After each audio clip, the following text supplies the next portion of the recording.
is Radio Prague International, coming to you from the Czech capital. Hello and welcome to Radio Prague International. I'm Sierra Krieger-Wolf and you're listening to Czechia in 30 Minutes, the show where we give you a rundown of what's recently been happening in the country in just half an hour. Coming up on today's show, a Czech astronaut is on track to become the first Czech aboard the International Space Station. Czechia has its first game in the FIFA World Cup this Thursday. Czech linguists are working to preserve an indigenous El Salvadorian language, and Prague City Council approves a plan paving the way for a massive number of new flats. All that and more, but first the news with Daniela Lazarova. News. At a meeting with the heads of Czech radio and Czech television on Tuesday, representatives of the ruling coalition reiterated their intention to push ahead with a plan to abolish television and radio license fees and replace them with state funding. The cabinet will now discuss how much funding Czech television and Czech radio should receive from the state budget. Prime Minister Andrej Babiš, who was present at the talk, said the amount would be fair, predictable and indexed to inflation. Babiš rejected opposition claims that the change is aimed at influencing public service media, saying that the goal is to end charges for people who do not use the services. Czech Radio Director General René Zavoral said there had been no debate on the matter and media representatives were merely informed of the government's plan to abolish the current license fee law. Customs officers in Brno seized 800 kilograms of kratom intended for illegal distribution last week, the largest such seizure in Czech history, Customs spokeswoman Martina Kaňková said. Kratom is classified in the Czech Republic as a low-risk psychomodulatory substance and can be legally purchased by adults from licensed retailers. According to the Health Ministry, about 100 businesses hold licenses to sell it. Kratom use is rising in the country, with several percent of adults and more than 1 in 10 young people reporting experience with the substance. Meanwhile, in a related development, the Czech government is determined to tighten the country's policy on soft drugs. Prime Minister Andrej Babiš said after Wednesday's cabinet meeting that the government intends to push through amendments to 4 laws related to addictive substances, introducing a total of 18 measures to clamp down on drug abuse. He did not specify which legislation will be amended. However, according to information obtained by the Czech news agency, the proposals include removing kratom from legal sale, tightening regulations on cannabis growers and users, speeding up the process of classifying substances as prohibited or under review, and expanding the powers of municipalities and police. Renata Kellnerová, majority owner of the PPF investment group, has once again been named the most influential woman in the Czech Republic in Forbes magazine's annual ranking. The top 3 positions remain unchanged from last year. Supreme Public Prosecutor Lenka Bradáčová ranked second, while Kateřina Jirásková, co-CEO and Chief Financial Officer of PPF, placed third. The ranking includes a total of 200 women from across Czech public and business life. June rainfall has eased soil drought conditions that had reached extreme levels in some parts of the Czech Republic and caused irreversible damage to some crops, according to the Intersucho drought monitoring project run by the Czech Globe Institute of the Czech Academy of Sciences. As of Sunday, the 2 most severe drought categories in soil layers up to 1 meter deep affected only a small percentage of the country. Future drought conditions will depend on upcoming rainfall, the report said. Meanwhile, experts warned that just a few dry days could quickly deepen drought conditions once again. While the topsoil layer, up to 40 centimeters deep, has improved in areas that received rain, deeper soil layers remain dry. And finally, a quick look at the weather forecast. Wednesday should be overcast and rainy around the country with day temperatures between 14 and 19 degrees Celsius. I'm Daniela Lazarova, and that's the end of the news. That was the news, and we turn now to current affairs. Czech astronaut Aleš Svoboda is on track to become the first Czech citizen to visit the International Space Station. The European Space Agency has signed an agreement with the U.S. space company VAST that could see him fly to the ISS next year and take on the key role of pilot. Ruth Frankova has the story. Mám velkou radost, že dnes můžeme oznámit skutečně historický milník. Evropská kosmická agentura. Prime Minister Andrej Babiš announced the news on Monday, saying Aleš Svoboda is expected to fly to the International Space Station aboard a SpaceX Dragon spacecraft next year. According to Svoboda, the pilot role is one of the most significant aspects of the mission. To, že Česká republika bude mít v posádce roli pilota, je naprosto zásadní. The fact that the Czech Republic will have the role of pilot within the crew is absolutely crucial. There are only around 24 Crew Dragon pilots in the world, and as far as I know, only 2 of them are from Europe. 20 a z toho z Evropy, pokud vím, jenom 2. Unlike other crew members, the pilot is directly involved in operating the spacecraft and requires much more extensive training, he says. Bude to probíhat především ve Spojených státech, je to spojené s přípravou ve SpaceX a v NASA. The training will take place primarily in the United States and will involve preparation with SpaceX, NASA and other partner organizations.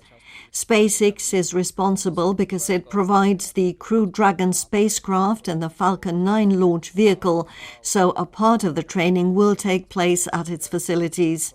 NASA is involved because its astronaut training center in Houston, Texas, is where astronauts are trained on the various modules of the ISS. Astronauti cvičí na jednotlivé moduly ISS. Svoboda says the agreement between the European Space Agency and VAST is one of the biggest milestones of the project so far. However, the mission must still be approved by the International Space Station's international partners. Ta posádka je 4členná. Minulý týden Francie oznámila. The crew will consist of 4 members. Last week, France announced a similar agreement with VAST, so the crew still needs to be completed before reaching its final size. The full crew will then appear before an international panel led by NASA, which is expected to approve the mission. Panel vedený NASA, který by tu posádku v ideálním případě měl schválit. The launch is currently planned for next summer aboard a Falcon 9 rocket, but space missions are rarely launched exactly on schedule, says Jiří Dušek, director of the Brno Observatory. Ten přesný termín sice nějaký zazněl, ale realita je taková, že A specific date has been mentioned, but the reality is that projects like these are often delayed by weeks and sometimes even months. So we can say it should happen next summer, but it could quite possibly slip to the autumn. to bude v létě příštího roku, ale dost možná to může být až na podzim. The Czech government and the European Space Agency say the mission's greatest value lies in the scientific and technological research it will enable. According to Dušek, 13 Czech experiments are expected to be carried out aboard the ISS, helping Czech scientists test new ideas and technologies in space. Jsou to experimenty zaměřené především na biologii. These experiments focus primarily on biology, including the human body. There is research into human stress, for example, as well as AI-based models of human physiology.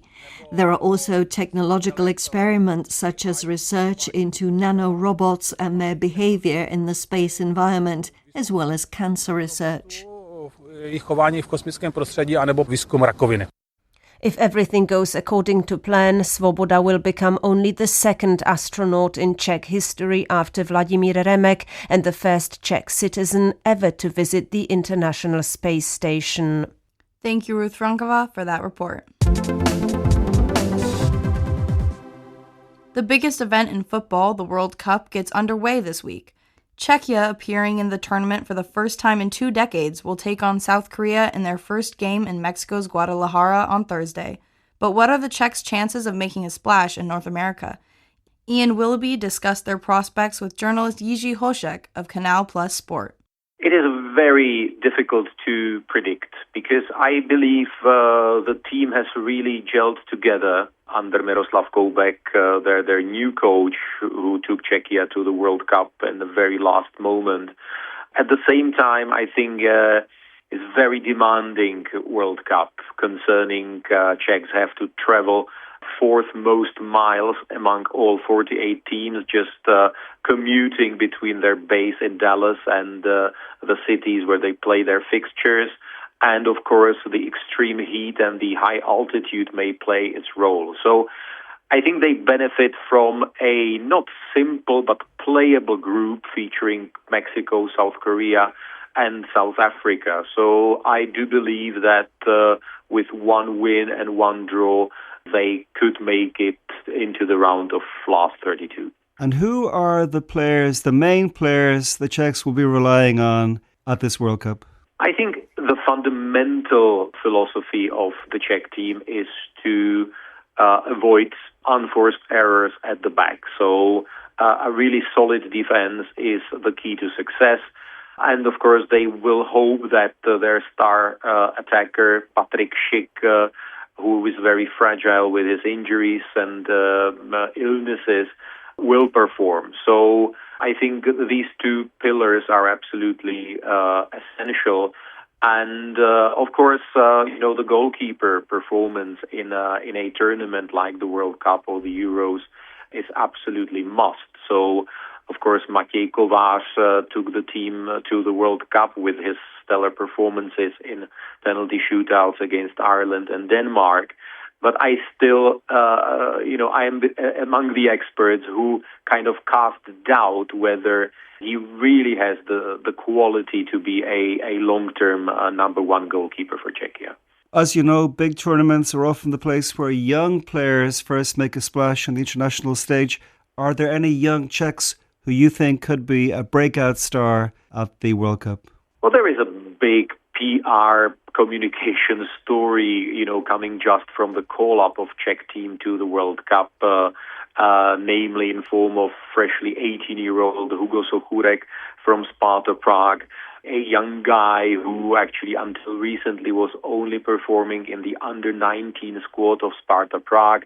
I believe he featured for the first time for the A-team of Sparta in February this year.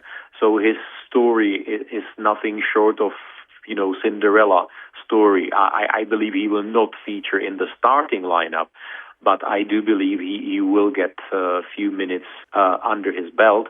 And I wonder whether his strong position in club football on international stage, having an amazing season with Olympique Lyon, will bring Pavel Schulz, the attacking midfielder, to the world stage. And if you were the coach of South Africa or South Korea or Mexico, what would you be identifying as the weaknesses or as the biggest weaknesses in the Czech squad? I believe it would be probably the movement of the Czech squad, maybe the ultimate speed of the center backs. I think this is a certain liability. So I would strongly recommend the opposition side to keep the ball moving and to rotate and to just offer agility and speed against the Czech defense. So this is something in combination with the extreme weather conditions that can prove very difficult for the Czech team. Well, the Czech coach Miroslav Koubek wasn't the first choice for the position. He hasn't had many games in charge. One doesn't want to be ageist, but he is in his mid-70s.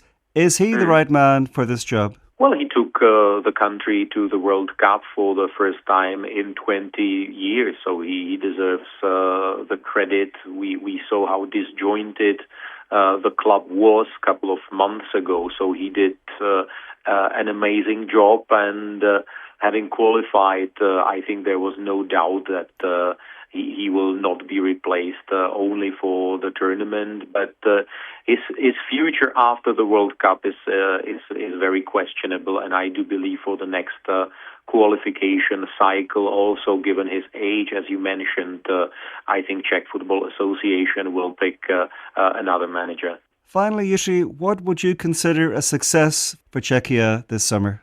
I think a real success would be probably round of 16, round of 32, which means like qualifying from the group stage is an okay result. And of course, packing the luggage after 3 games after the group stage would be very disappointing. But, the group is very even, everyone can qualify. So it's really tricky to predict. Jiří Hošek speaking there to Ian Willoughby. Czech linguists are helping preserve the language of one of Central America's indigenous peoples. They are racing to record the stories of El Salvador's Nahuat Pipil before they disappear with the last generation of storytellers. Ruth Frankova has the details. The Nahuat Pipil are an indigenous people whose ancestors migrated from central Mexico to present-day El Salvador around 1,000 years ago. Closely related to the Aztecs, they developed their own distinct culture, history and language. For centuries, their stories survived only through oral tradition. Today, Czech researchers are working to record them for future generations. One of them is Athena Alhazidou, a Hispanist from the Language Education Center at Masaryk University, who regularly travels to El Salvador to meet some of the last keepers of these traditions and document their stories. Among the traditions she has encountered is the use of a conch shell to announce important events.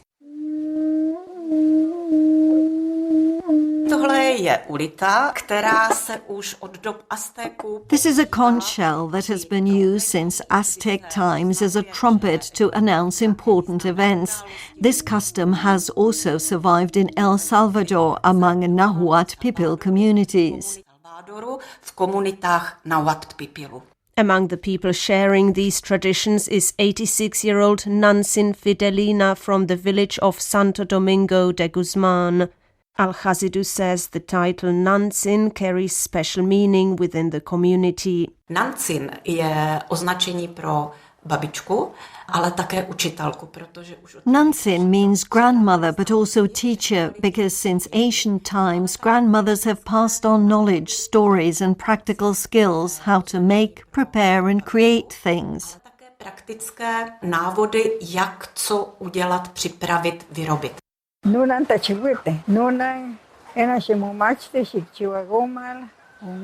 In this recording, Nansin describes her work as a potter, a craft she has practiced throughout her life.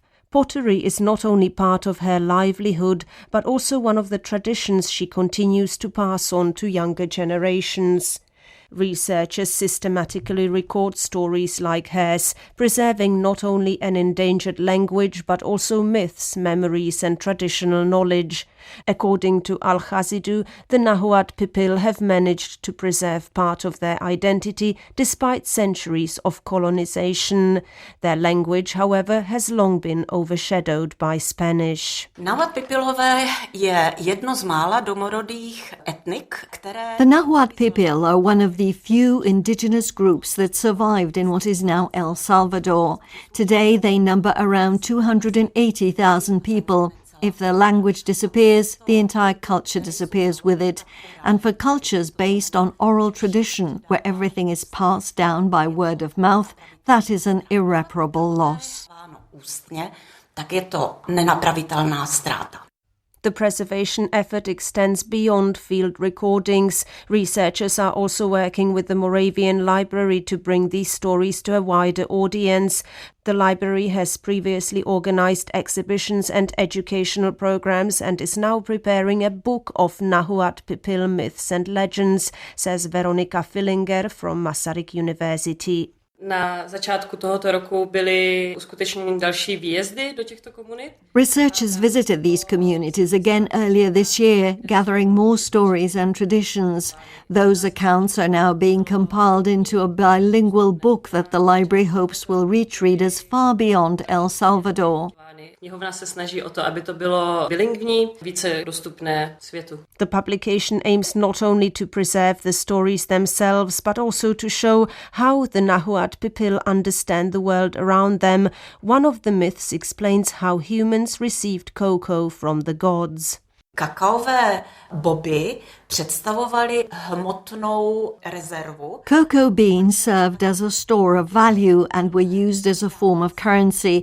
They were also considered a medicine and were given, for example, to nursing mothers to help improve milk production. I lék dával se například kojícím matkám, aby měli lepší mléko.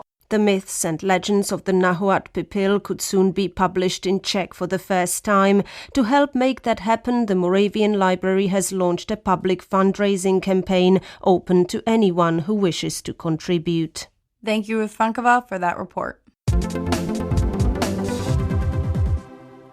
Now, Romana Grajcerova has information some of our listeners may be interested in.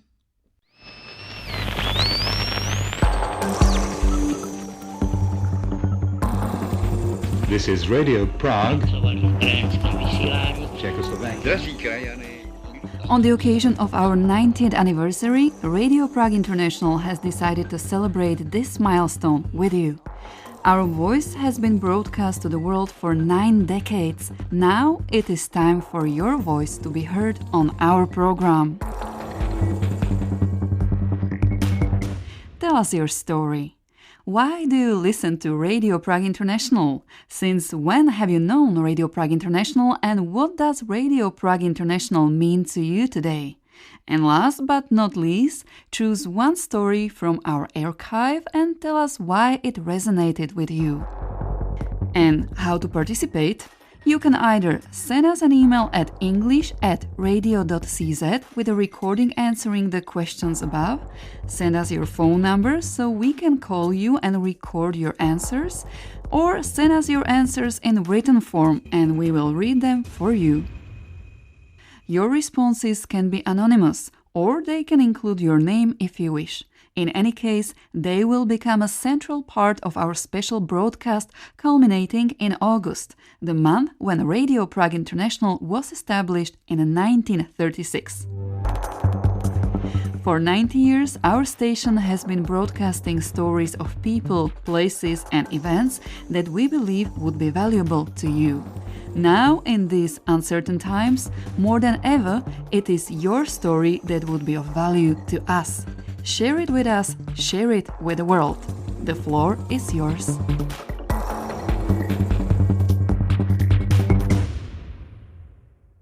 And with that, it's now time for today's feature.